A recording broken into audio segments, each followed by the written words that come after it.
O presidente do TSE, Alexandre de Moraes, negou um recurso apresentado por Jair Bolsonaro contra o resultado do julgamento que levou o ex-presidente à inelegibilidade.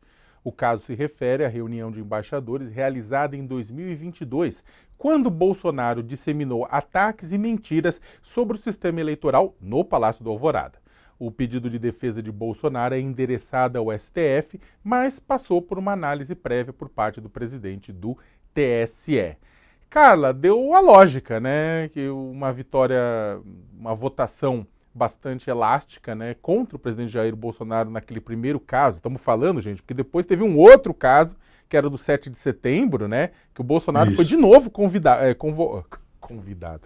condenado por conta desse caso. Só que estamos falando do primeiro, daquele que abriu alas, né, Carla? Venceu a lógica, né? É, sim, venceu a lógica. E é engraçado, né? A gente está falando dos dois personagens, dos dois mesmos personagens em situações diferentes, né? Quando a defesa do ex-presidente Bolsonaro envia esse ofício ao STF dizendo, olha, tô indo ali, já volto, também está nessa conta os pedidos que estão sendo feitos nesse sentido de rever essa condenação da inelegibilidade.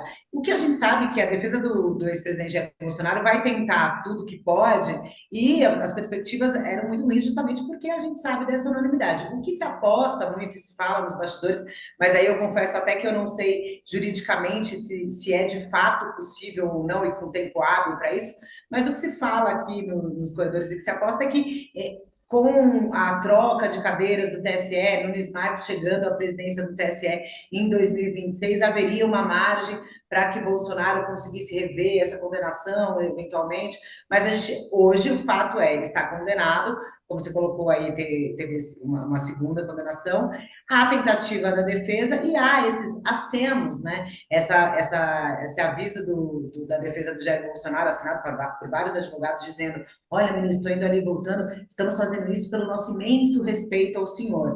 Lembrando que foi o Bolsonaro, quando presidente, que xingou o Alexandre de Moraes em plena Avenida Paulista, né? Então, assim, é um jogo político de interesses da defesa do Bolsonaro, tentando evitar novos atritos com Moraes, mostrando aí uma pontinha de esperança de rever essa questão da inelegibilidade, mas que a gente já sabe que é um cenário muito complicado e muito complexo para esse presidente, dificilmente será revertido, sabe?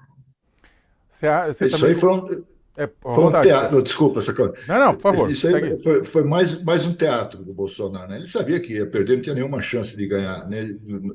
Isso é aquilo que nosso colega Walter Maierovitch sempre diz que é o jus esperniano. Ou seja, o cara está perdido, mas quer continuar enchendo o saco. E vai continuar fazendo isso aí para mostrar para a galera dele, para os devotos, né, que ele foi injustiçado, coitado. Sabe? É um teatro. E a gente participa disso, estamos aqui falando disso e tal. Não tem volta. Sabe, ele não tem volta.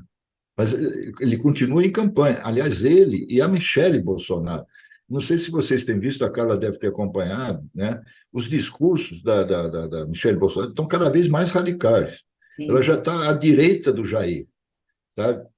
E fazendo discurso de quem é candidato a presidente, esculhambando o governo, os comunistas, aquelas coisas de sempre, né? Que o Bolsonaro se elegeu em cima disso, e ela está na mesma trilha em campanha, está fazendo campanha antecipada, como se diz.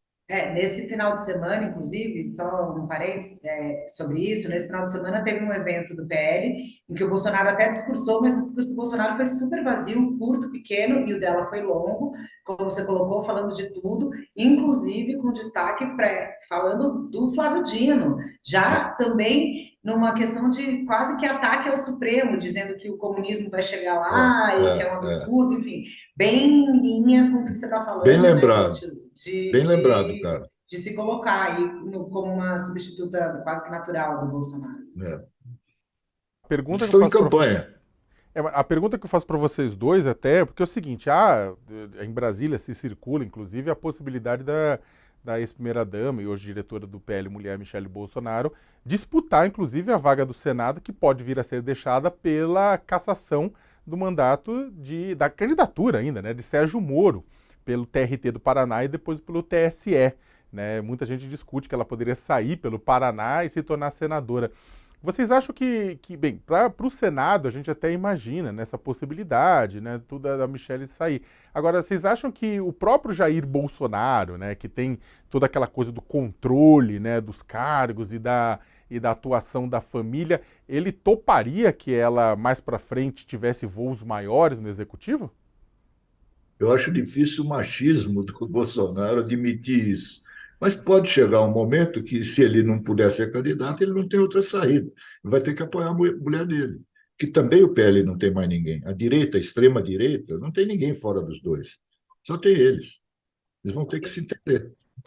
Eu acho, Osaka, eu acho que passa por justamente um processo de, digamos, entre aspas, amadurecimento do Bolsonaro nesse sentido, porque ele mesmo lá atrás colocou que a Michelle não ia entrar na política. E aí, a partir do momento em que ela assume o PL Mulher, o Valdemar, que é um cacique político experiente, começou a avisar o Bolsonaro: olha, o nosso capital político é a Michelle, e começou a passar por esse processo de convencimento barra amadurecimento de ver ela, de fato, deslanchando, que é como a gente está colocando aqui. E você colocou essa questão do Senado do Paraná, mas antes disso até, eu ouvi de algumas pessoas do entorno ali, que o plano deles, da família Bolsonaro em si, poderia ser uma presença forte no Senado, que já ganhou um espaço conservador, e aí sair para o Senado, ela sair para o Senado pelo DF, e também Eduardo Bolsonaro. Então seria Eduardo, Flávio e Michele, uma grande bancada Bolsonaros, no Senado. Então, assim, esse plano é um plano que já está colocado na mesa de alguma forma e que o Bolsonaro vai poder ter voz, mas dependendo de como chegar lá, ele vai ter que engolir, eu acho. Acho que não vai ter muita escolha, não.